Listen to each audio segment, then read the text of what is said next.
Hey guys, it's Persephone saying hello to you.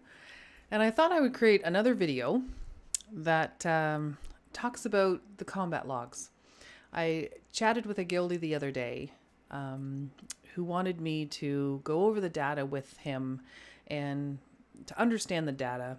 And more importantly, how can we use that data in a meaningful way to make improvements for next time? And I really applaud that person for coming forward and asking those questions. Those are great questions. And we all should be doing that. So if you haven't been using the combat logs in the past, I strongly encourage you to do so. There is a wealth of information that we can use to diagnose the strengths and weaknesses in our own game and really reflect upon ways in which we can improve. So I am no expert in parsing the data. There are other guildies who have a far more sophisticated and comprehensive understanding of how to parse data. So that's not what this video is going to be about. So if you're just looking for a place to get started, kind of a basic overview, kind of a tutorial of how to demystify the data and look at it in a meaningful, helpful way, then this video might be for you. So let's get started. How do you access the combat logs? Well, I do have a link on our website. It's under WoW Community Quick Links, and you'll see the combat logs link right here. Okay. Or you can go into our Discord and you'll see a combat logs channel. I have posted all the logs. At the end of every raid, I post the logs. Once we start Alt Raid, I'll be posting the logs for Alt Raid 2. So all you do is you just click on the link and it'll bring you to this page. So what does this page tell us?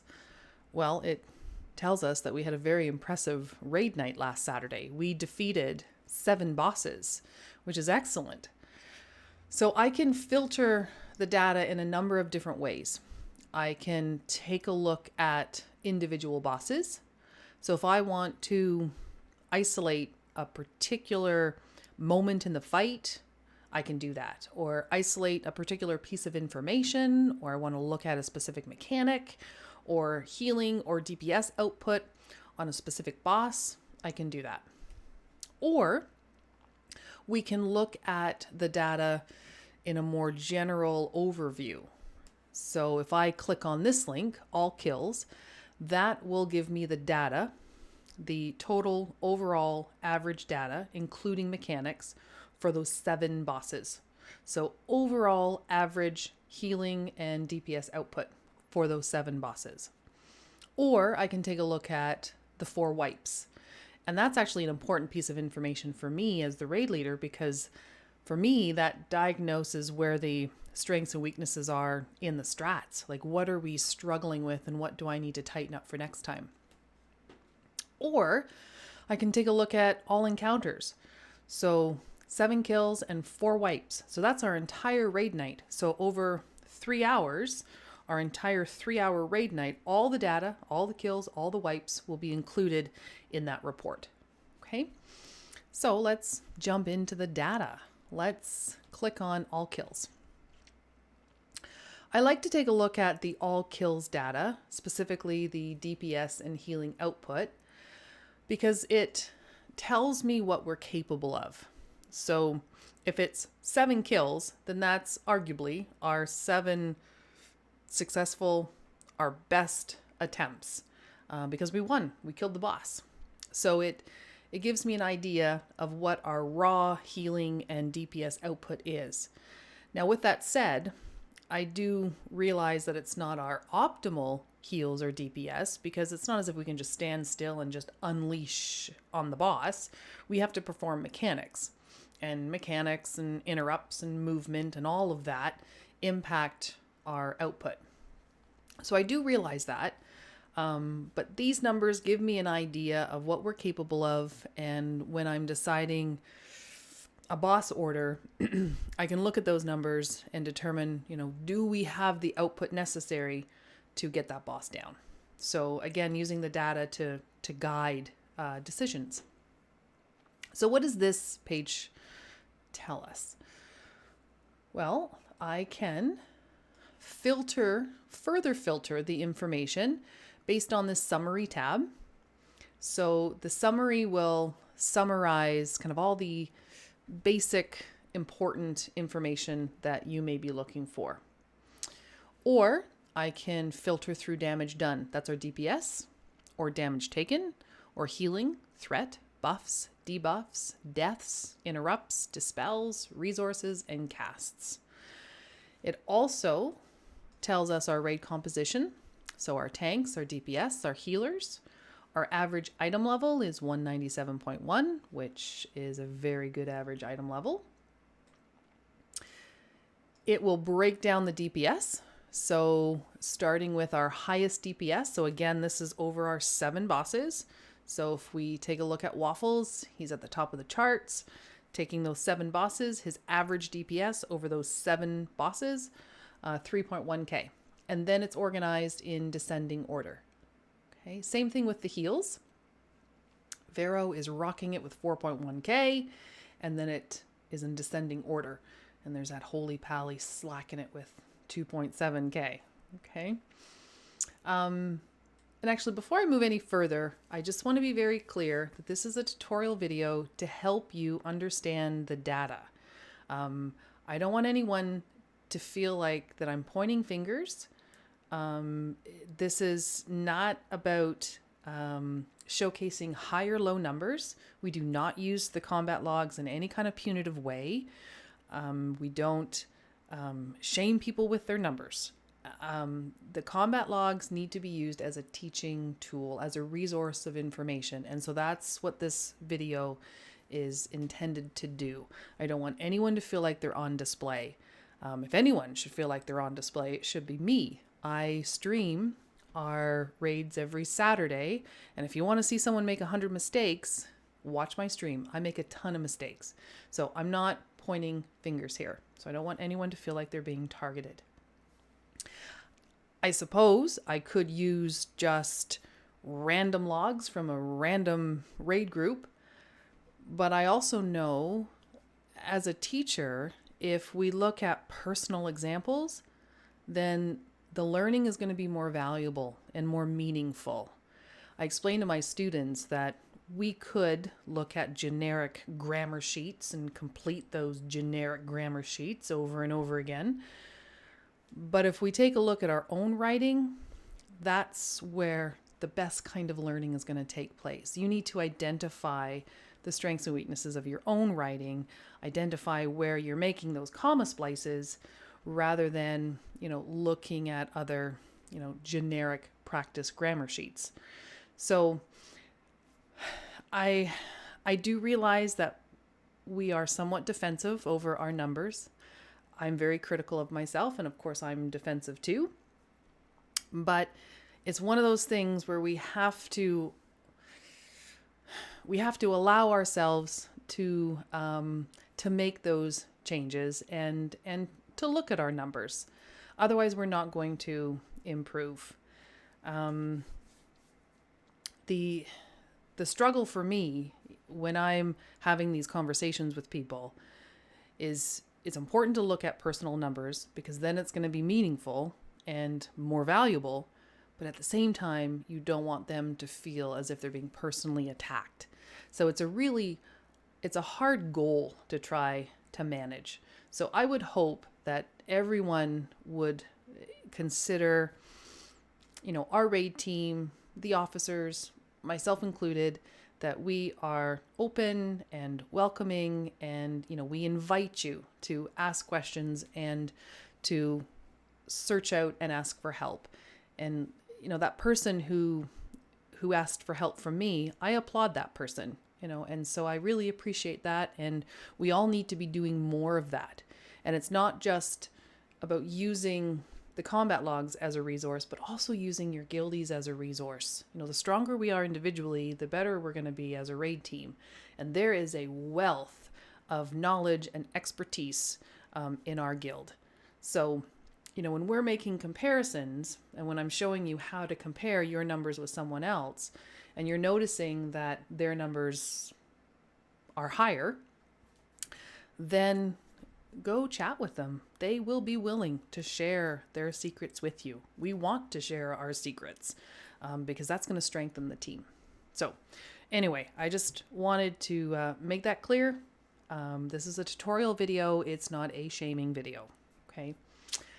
All right. So we have our DPS. We have our heals. This category is damage taken by ability. And this is a really important piece of information for me as the raid leader because it tells me where the damage is coming from and what we might be struggling with. So oppressive atmosphere, that is the mechanic from the dancing council boss. That's where if we don't get the boss, whether if it's Frida or Niklaus or Stavros, if we don't get that boss to 50% or kill that boss, then those oppressive atmosphere stacks are going to continually increase. They won't reset until we get the boss to 50% or until we kill that boss. And so if the majority of our damage is coming from that mechanic, then that could imply that we were struggling with DPS. And so if we had a little bit more DPS, we would have been able to push through those phases more easily. It wouldn't have been healing intensive, and we can reset those stacks sooner than later, which is what we want. Deaths are also important because that tells me what we're dying to. And so maybe there's a mechanical issue there that I can revisit and tighten up. And I can actually sort the deaths in a more efficient way. So if I go to all encounters, and this time I choose all encounters, 7 kills and 4 wipes. So that's all of our data. And I click on deaths. Then it tells me here 49 people died to oppressive atmosphere, which is a little misleading because, that's when we say, okay, let's wipe it up and start over. So, when we wipe it up, we're dying in this particular case to that mechanic. But this is an interesting piece of information. Dark Recital, we had 22 people die to Dark Recital, and understandably so. It's a horrible mechanic. And that's the same boss, the dancing council boss.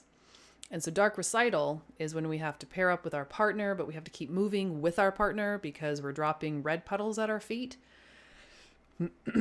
And that's from Stavros. So seeing that 22 of us died to that mechanic suggests, okay, as a raid leader, either I have to find a better way for us to practice that mechanic, or maybe I can remove that mechanic completely from the fight. And that's what we did. We changed the kill order. So instead of Frida, Niklaus, and Stavros, we decided, let's do Stavros first. Let's get him out of the fight so then we can get Dark Recital out of the fight. So using the data in a meaningful way to make changes and improvements in our strats. All right, let's go back to all kills. Go back to summary.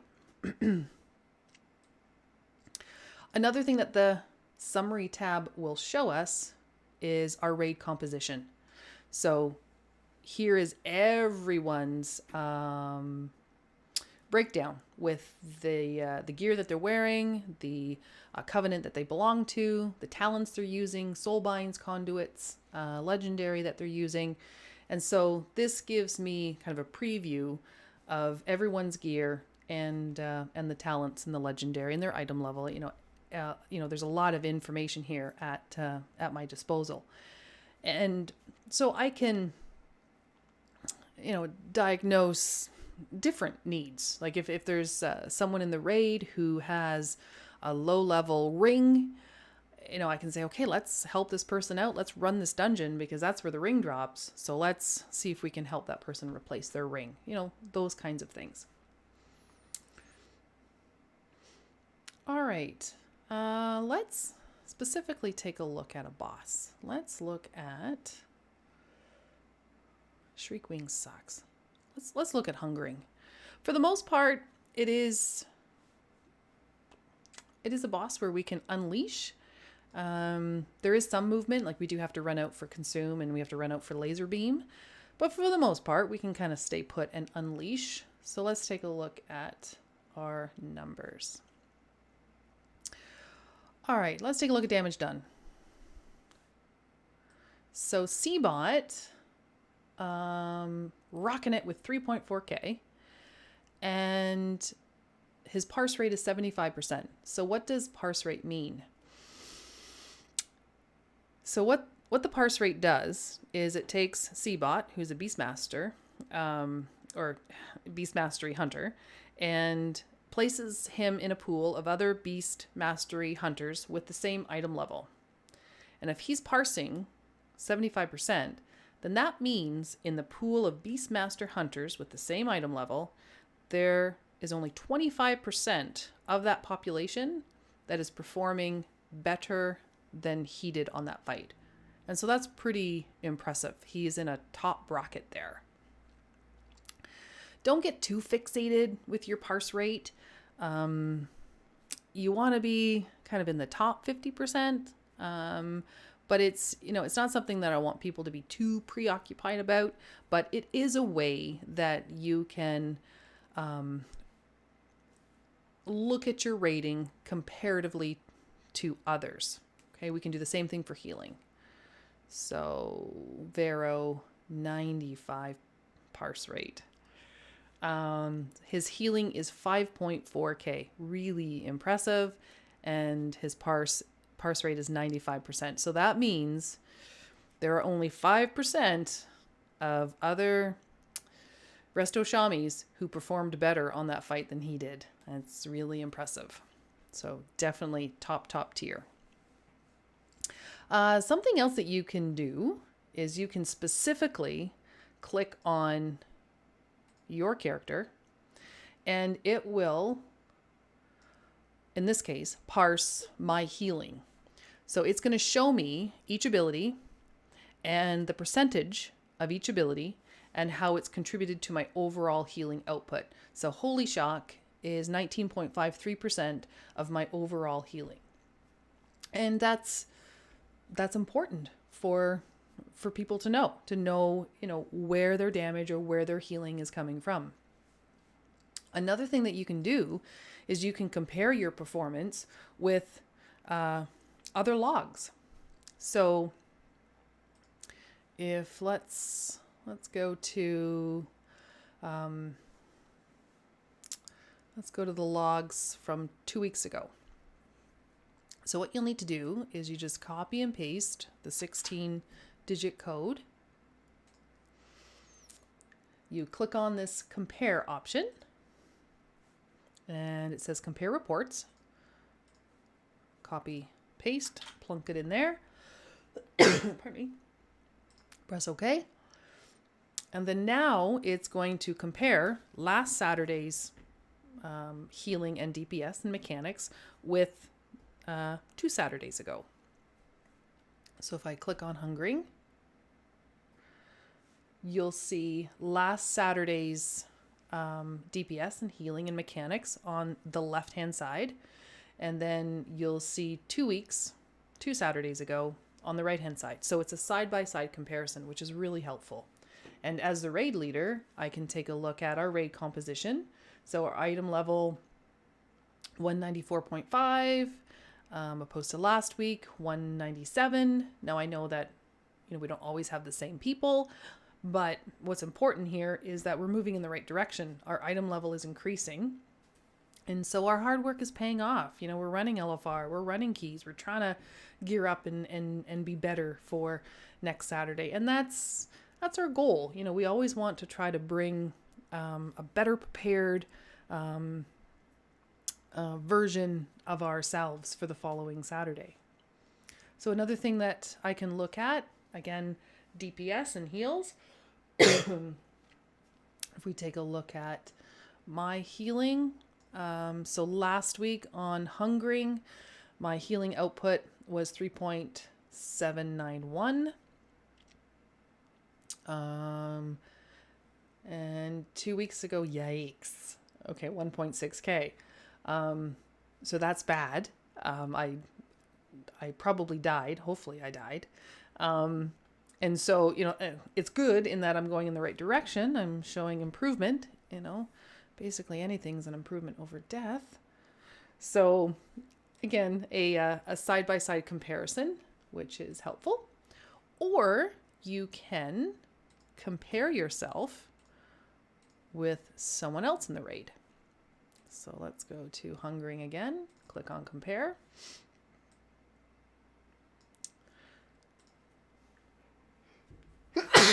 Pardon me. So I'm going to choose myself. And then if there was another Holy Pally in the raid, I would choose them, but there isn't. So let's pretend Thalen is a Holy Pally for a minute. And then I would just click on compare. And again, side by side, it would show, my healing on the left-hand side, his healing on the right-hand side. So that way I can look at, what is Thalen doing? And he's doing a better job than I am. So, okay, these are the things that I want to focus on. And when you're setting goals for yourself, don't make them overwhelming. Like, don't try to change 27 things. Just focus, make it incremental. Just focus on one thing. I know for me, I need to be more cognizant and more mindful to use Holy Shock more often. And so today's Friday, tomorrow's Saturday. So I'm, looking forward to tomorrow as always. And I'm going to try to be more aware of using Holy Shock more often. And then, so what I'll do is I'll take tomorrow's logs and I'll compare them with last week's logs, and hopefully I will see an improvement. Something else that you can do that's helpful, again, going to compare. You can, in my case, there isn't another Holy Pally to compare myself to. So I can, let me just make sure that we have 1 week's worth or 1 Saturday's worth of data.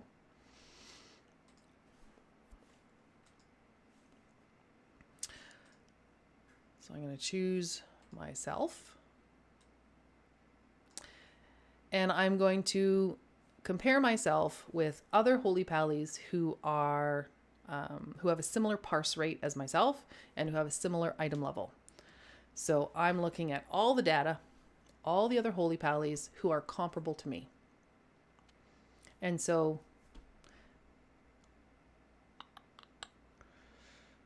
sooner than later. There we go.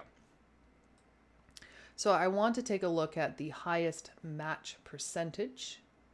So that way the comparison is a fair comparison. And it looks like this person here, 67%.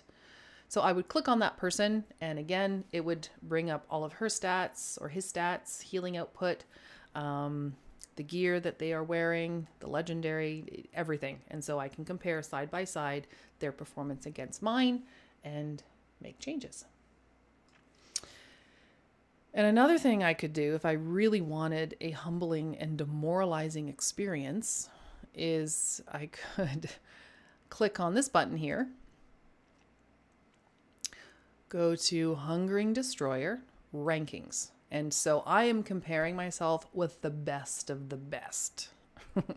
So let's change it to normal tier, Castle Nathria, Holy Pally. Okay. And so there's the #1 Holy Pally right there. Okay. So I would click on that, and see that their stats, of course, are way above mine. Their healing output is way above mine. So yes, you're setting a pretty high bar for yourself, but it's still important to see what the best of the best are doing. And another interesting piece of information that this page will tell you is the breakdown in the percentage of the abilities that are chosen. So for instance, 98% of the best, top of the tap Holy Pallies are using Crusader's Might. 2% using Light's Hammer. And no one, except for Persephone, is using Bestow Faith. So it gives you an idea of what the popular talents are. Okay. All right. Well, let's go back to our data. What else can we take a look at? So let's take a look at all encounters, all wipes. So this is the data for the entire raid night. And like I mentioned before, Looking at overall averages are important because it shows me what we're capable of. But I would hope that you would know that we don't just look at overall data. We need to look at mechanics and whether or not there's high movement, because all of that's going to impact our numbers. And so when we have to make those really tough calls and we have to trim the raid, which every one of us hates having to do that, we look at averages. We try to look at the big picture. We never just look at one fight, one encounter, one performance, and then, draw our conclusions on that. That would be unfair. We try to look at everything. And interrupts is something that I look at often, because just as important as our output would be doing the mechanics and making sure that things are interrupted. And so if we take a look at the first one's Deathly Roar, and Deathly Roar is from the Huntsman boss. That's when the shade appears and we have to CC the shade.